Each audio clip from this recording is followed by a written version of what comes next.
الرجیم بسم اللہ الرحمن الرحیم قل هل ننبئکم بالاخسرین اعمالا الذین ضل سعیهم فی الحیاۃ الدنیا وهم یحسبون انهم یحسنون صنعا قال رسول اللہ صلی اللہ علیہ وآلہ وسلم بدأ الاسلام غریبا وسيعود غریبا وطوبى للغرباء رب اشرح لي صدری ويسر لي امری واحلل عقدۃ من لسانی یفقهوا قولی صدق اللہ العظیم۔ حضرات گرامی، میں آج ایک ایسے دن اور ایسے علاقے اور ایک ایسی سرزمین میں آپ سے مخاطب ہوں کہ شاید اس وقت پوری دنیا میں جو 7 ارب لوگ رہتے ہیں ان میں سب سے اہم ترین دن اور سب سے اہم ترین سرزمین اور سب سے اہم ترین لوگ شاید آپ ہو۔ یہ میں بڑی بات نہیں کر رہا ہوں، یہ میں بہت ایک اپنے سلیب قلب کے ساتھ، صمیم قلب کے ساتھ، میں نے دونوں لفظ کے استعمال کیے۔ میں سلیب قلب اس لیے استعمال کیے کہ ہمارے یہاں اکثر استعمال سلیب ہوتا ہے کہ دل نے جو کہ 20 سال گزارے ہیں اور جس طرح کی کیفیت سے گزرا ہے، اور آج اس پختہ ارادے کے ساتھ آپ سے مخاطب ہو رہا ہوں۔ سچی بات یہ ہے کہ جب اکتوبر کے دوسرے ہفتے کے اندر امریکی افواج افغانستان میں داخل ہوئی تھی، میں اس وقت کوئٹہ میں تھا، اور کوئٹہ شہر جو تھا وہ اس وقت پوری دنیا کی جرنلسٹوں کا گڑھ بن چکا ہوا تھا۔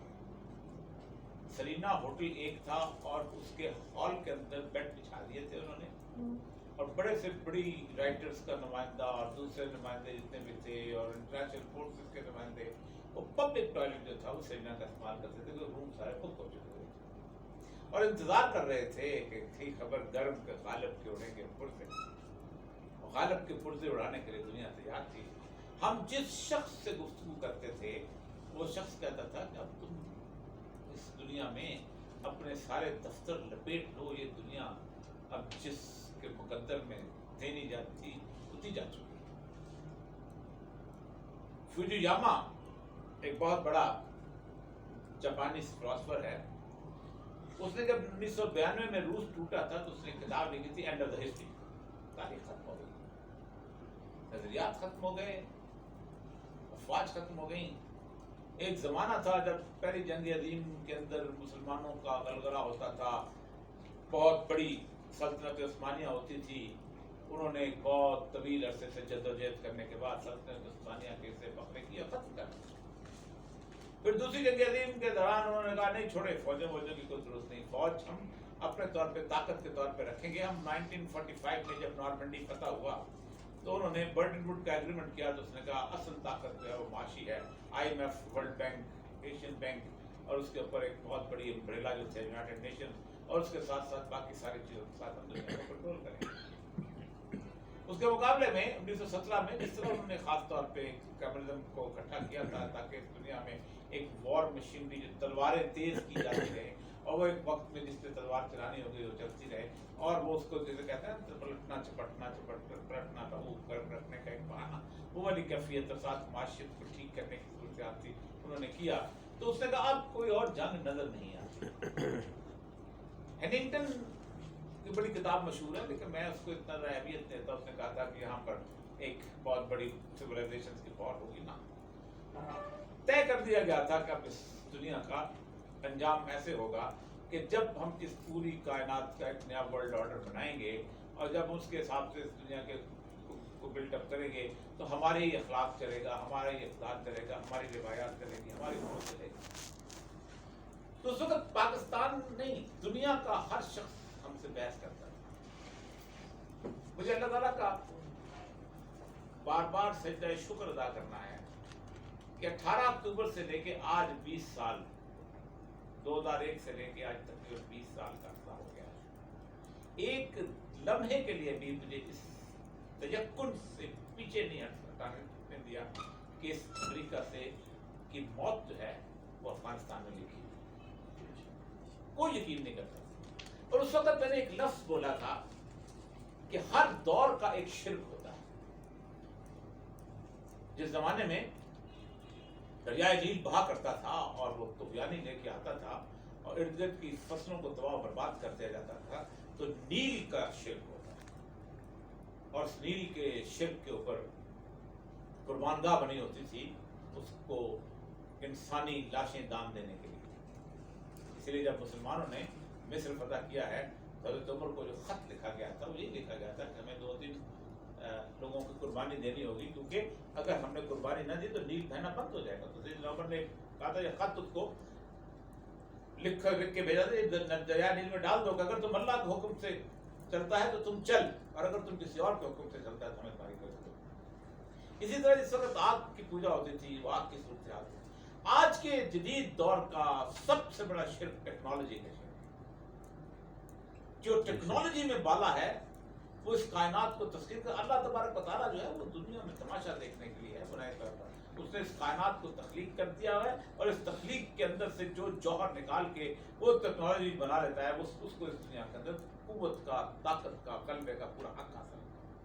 یہی وجہ ہے کہ آج جب آپ اس سرزمین میں بیٹھے ہو تو وہ سارے شرک کے ایلیمنٹ، نائٹ وینڈ ڈیوائسز ہیں، سیٹلائٹ کنٹرول گائیڈڈ میزائلز ہیں، لیزر گائیڈڈ میزائلز ہیں، ایٹامک آپریٹڈ تمام چیزیں ہیں، B-50 سے لے کے میجر بامز ہیں، اومبی ٹینک.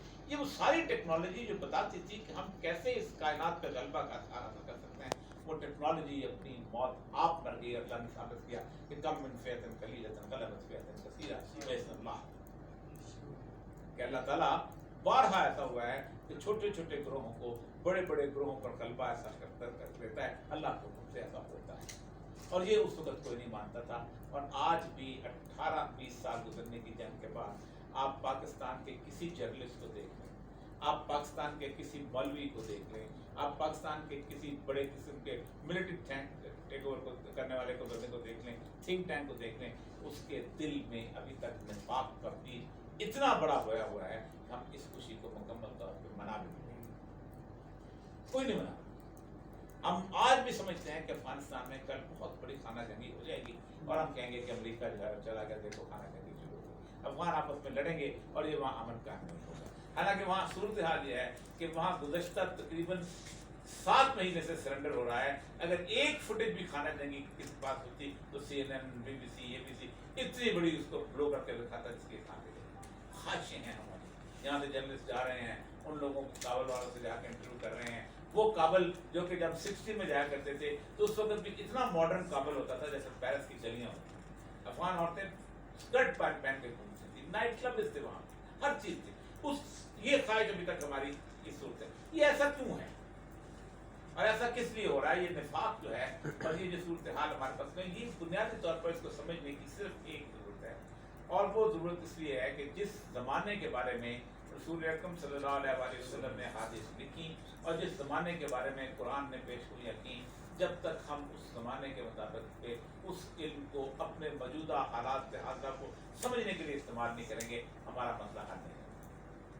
اللہ تعالیٰ کہتا ہے نزل علیک الکتاب تبیانا، ہم نے تم پر ایک ایسی کتاب نازل کی ہے تو جس میں ہر چیز کا جواب دے. کیسے ہو سکتا ہے کہ اللہ تبارک تعالیٰ نے اتنی بڑی بڑی کیفیات کے اندر کوئی گائیڈنس نہیں دی، کوئی بتایا ہی نہ ہو کہ بھئی تم لوگ اتنے بڑوں کو اتنے تم پہ مارنے دوڑیں گے، تمہارا رویہ کیسا ہونا چاہیے، تم کن کے ساتھ محبت کرو گے، کن کے ساتھ دوستی کرو گے، کیسے لڑو گے.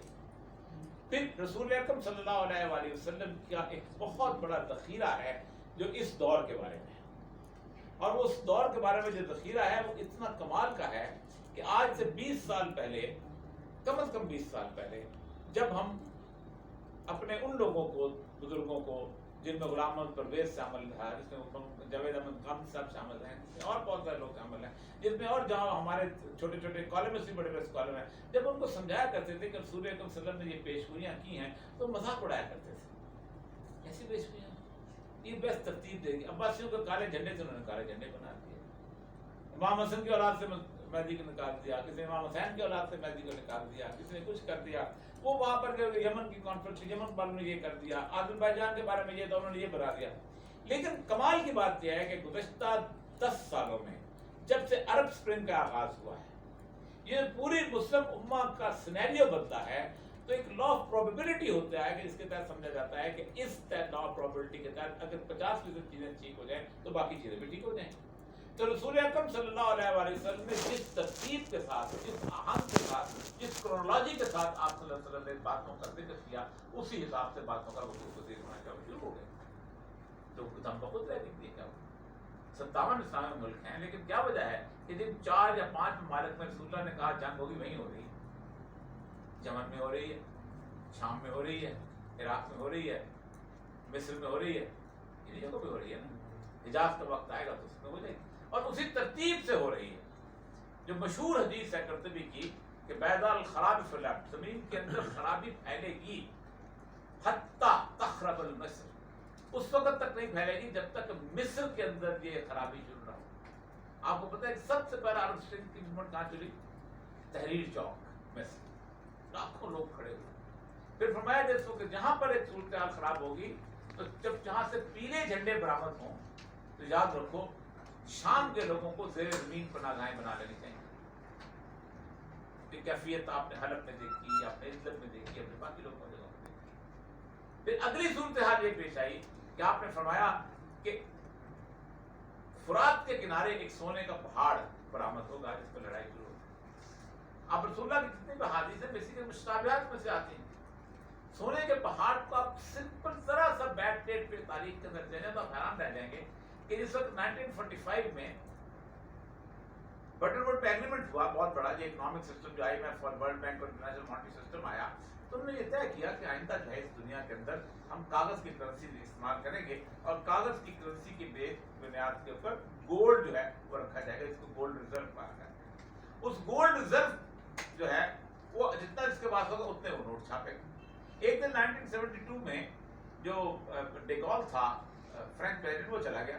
اس نے کہا کہ ہمارے $2 بلین ہے انہیں دے دو، تو ہم ان کے حساب سے جو ہے آپ سے سونا دے دو، ہم دینا چاہتے ہیں. تو انہوں نے کہا these are the promises not to be honoured, یہ تو ایسا تو ہم نے وہ وعدہ ہی نہیں کیا تھا جس کو آنر کیا جائے. پھر کیا ہوگا؟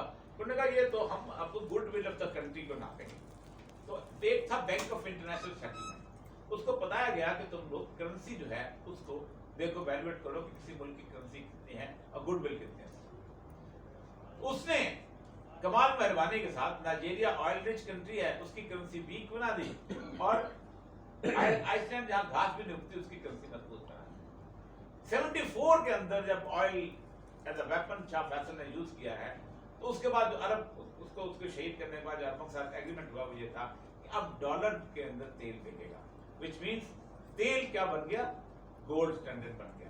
اب وہ اس وقت اگر آپ نے تیل خریدنا ہے تو آپ بھی 2 ارب مارکیٹ سے خریدیں گے، یہ بھی 50 ارب خریدیں گے، وہ 200 ارب خریدیں گے. ہم 1000 ارب روپے کا سارے کا سارا جو پیسہ ہے وہ وہاں خرچ کریں گے. وہ 1000 ارب روپیہ جو ہے وہ نوٹ $1,00,000 کے اندر اچھی سیاہی میں اچھے کاغذ میں چھپ جاتے ہیں. ایک میں $100 لکھا ہوگا وہ بھی کاغذ ہے، ایک میں $0.5 لکھا ہوگا وہ بھی کاغذ ہے، ایک پہ $1 لکھا ہوگا، اس کی کوئی انٹرنسک ویلیو موجود ہے.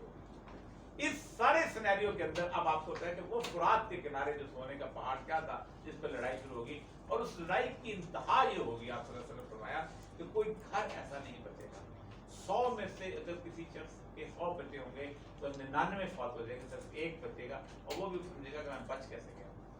آپ نے فرمایا ویل للعرب، عرب کی تباہی. کیوں؟ من شر طرف ایک فتنہ بہت تصدیق آ گیا، اس کی آپ نے وضاحت کی یاجوج ماجوج کے حوالے سے. اور وہ فتنے کے بارے میں عرب کی تباہی خاص طور پہ ایک جوتی نظر آئے گی کہ جس کو ایک اور دیکھ کے کہیں گے کسی قریش کی جوتی ہے، لیکن قریش زمین پہ موجود نہیں ہے. سیدہ عائشہ سے فرمایا سب سے پہلے تمہارے لوگ جو ہے وہ مجھ سے ملیں گے. کیوں؟ عربوں کی خوشامد نہیں ہے. اس کی بنیادی وجہ یہ ہے کہ میں اور آپ جو ہیں اگر کہیں کہ مجھے بلے شاہ کی شاعری پسند نہیں آئی اور میں کہوں جی میں بلے کی جانا میں کون کی میں تشریح جو ہے نہیں سمجھتا ہوں تو میری معافی نہیں ہے. پشتون جو ہے وہ کہے کہ مجھے رحمان بابا سمجھ نہیں آتی ہے، وقت گاڑے لا خدا جمعہ گاڑے رحمان اس کا مجھے سمجھ نہیں آئی تو اس کی معافی نہیں ہے. اس طرح عرب کہے کہ مجھے قرآن یعنی عربی کی میں قرآن سمجھ نہیں آتا عربی کی عرب کی معافی نہیں. تو بنیادی مخاطب ہوتے اس لیے یہ وہ سینیریو ہے جو بنتا چلا جا رہا ہے جس پہ ہم آگے آپ کو بحث کریں گے. اس سینیریو کا سب سے اہم ترین خطہ جو ہے وہ خراسان ہے، جس خراسان میں گزشتہ 100 سال سے 3 بڑی عالمی طاقتوں کا قبرستان بنا ہے. چلو پہلی طاقت مان لی برطانیہ، ایک جیسی تلواریں تھیں، ان کے پاس بھی تلواریں تھیں، ادھر بھی گھوڑے تھے، ان کے پاس بھی گھوڑے تھے، ادھر بھی توپیں تھیں، یہ ذرا بڑی تھیں، وہ چھوٹی تھیں، لیکن آج بھی احمد شاہ ابدالی کی توپ دیکھ لیں جو لاہور میں پڑی ہوئی ہے، آپ کو پتہ چل جائے گا کہ اتنی بڑی توپ تھی. اور احمد شاہ ابدالی تقریباً 100 سال پہلے انگریز سے جب آیا تھا، اور وہ توپ کا دہانہ دیکھ لیں کہ وہ انگریزوں کی تھی توپ سے چھوٹی توپ نہیں تھی. لیکن اس کے باوجود بھی 20,000 لوگوں کو کابل شہر میں ذبح کیا گیا. ایک ڈاکٹر کو زندہ چھوڑا اور کہا ادھر کا رخ نہ کرنا، یہاں لوگ اور طرح کے رہتے. دوسری بات، سیکنڈ ٹائم روس کے ساتھ جنگ تھی. ہمارے لوگ ٹیکنالوجی کو پوجنے والے ہیں. ہم نے کہا نہیں، اصل میں وہ جو امریکہ نے رائفل دی تھی، امریکہ نے جو میزائل دیے تھے نا، وہ اسکٹ کے کیا میزائل ہوتے ہیں وہ دیے تھے. امریکہ نے جو ان کو مدد کی تھی اس وجہ سے دیے تھے. اور دوسرا انہوں نے کہا کہ پاکستان کے آئی نے جتایا. یہ سارا کچھ پتہ ہے. ہم تو اللہ کو مانتے ہی نہیں اس بات کے. وہ سوللی جو کہتا ہے وَإِذَا أَرَادَ شَيْئًا أَن يَقُولَ لَهُ كُن فَيَكُونُ، جب وہ ارادہ کر دیتا ہے تو صرف کن کہتا ہے اور ہو جاتی ہے. ہم نے کہا ٹھیک. اللہ نے ایک اور نشانی کے طور پہ کمال کر دیا. دنیا کے آج تک تاریخ میں 5,000 تاریخ میں سالہ تاریخ میں جتنی جنگیں ہوئی ہیں برابر کی ہوئی. پہلی جنگ عظیم آدھا ملک دنیا ایک طرف تھی، آدھی دنیا ایک طرف تھی. دوسری جنگ عظیم آدھی دنیا ایک طرف تھی، آدھی دنیا ایک طرف تھی.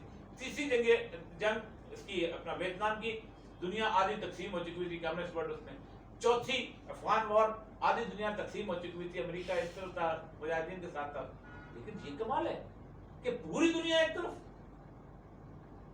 انٹائر نیٹو with 48 کنٹریز، کوئی پڑوسی ساتھ نہیں ہے. میں بڑے وضاحت سے کہہ رہا ہوں، 57,000 دفعہ پاکستان کی سرزمین سے امریکی جہاز اڑایا ہے اور انہوں نے جا کے افغان بھائیوں کے پرچے اڑائے.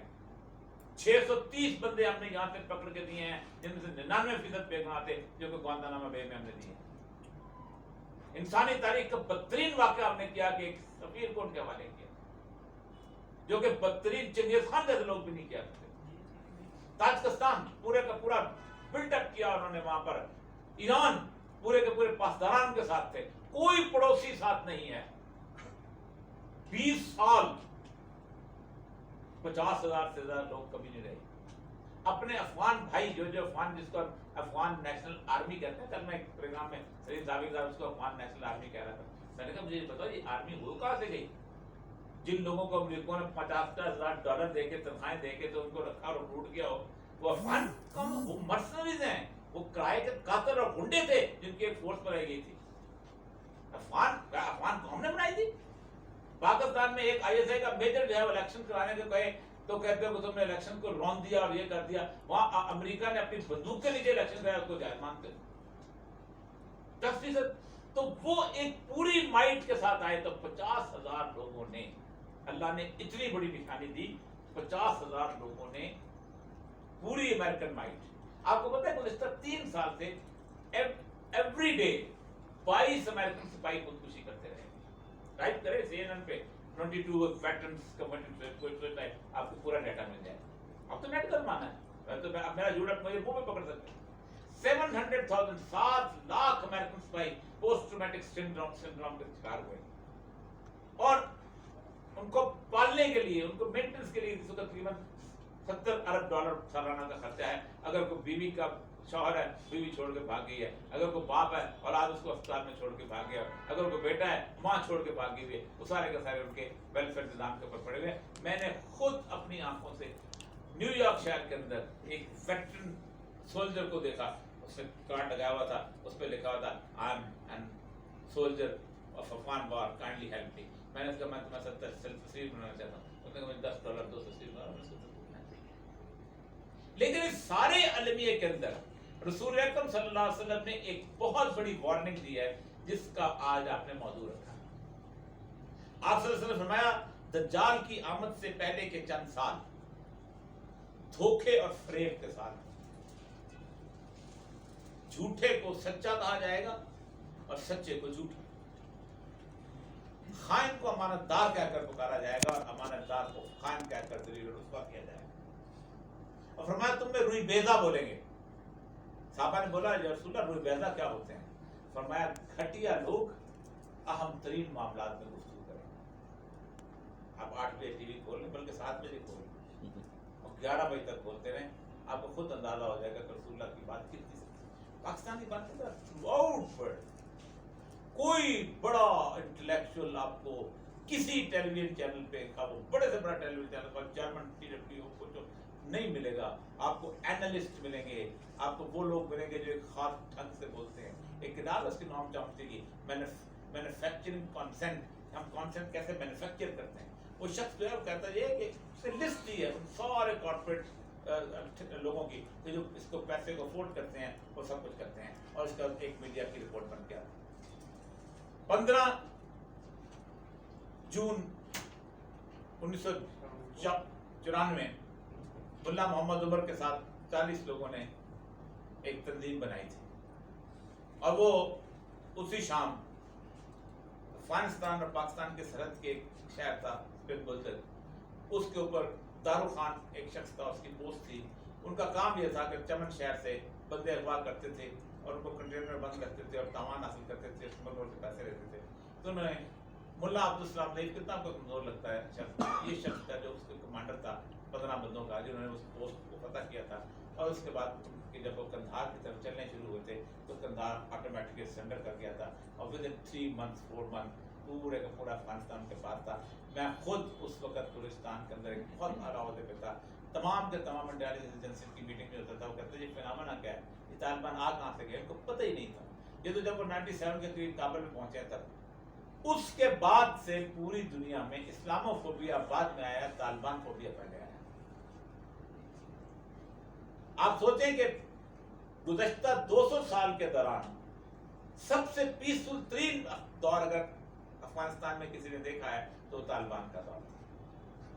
آپ یہاں پر پاکستان میں رہتے ہیں, معین الدین حیدر صاحب نے ایک کمپین شروع کی تھی, بندوق واپس کر دو, آپ اسلحہ واپس کر دو, نہیں کرا سکے تھے. پشتون, یہاں لوگ پشتون بیٹھے ہوں گے, پشتون سے بندوق واپس لینا ایسے جیسے کوئی عورت اس سے چھین لی, جیسے اوپر تو کہتے ہیں ہماری شلوار اتار دی گئی. طالبان نے کہا ہم تو بھاگے ہیں, ہم تمہاری حفاظت میں اپنا اسلحہ واپس کر.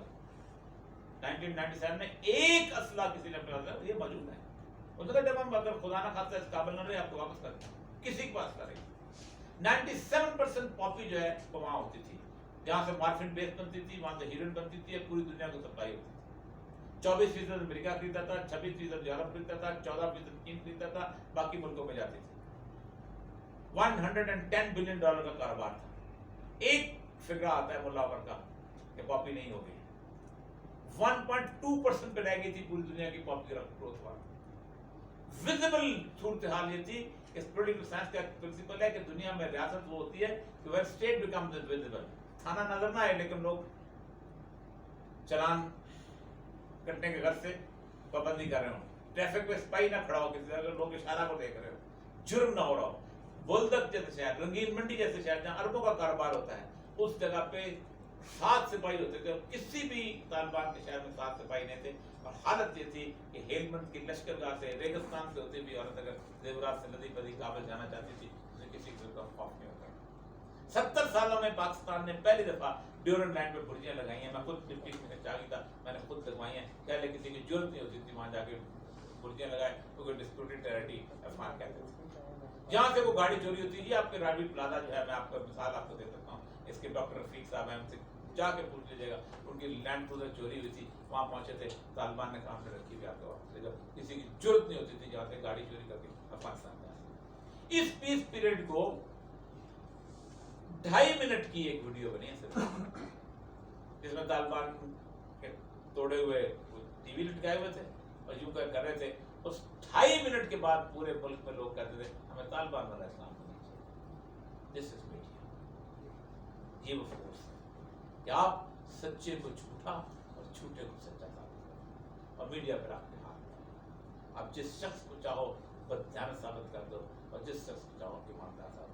یہ وہ فورس ہے دجال کا, وہ ہتھیار ہے سب سے بڑا. اس ہتھیار کے ساتھ ہم نے مقابلہ کرنا. یہ اس کیفیت میں مقابلہ کیسے کرنا ہے اس کے پہ گفتگو کریں گے ہم کیسے کرتے ہیں. لیکن اب یہاں تک میں روکتا ہوں. کسی قسم کو سوال, کیونکہ زیادہ بہتر ہوتا ہے کہ سوال جواب میں زیادہ اچھی طریقے سے بات کھل کے آتی ہے.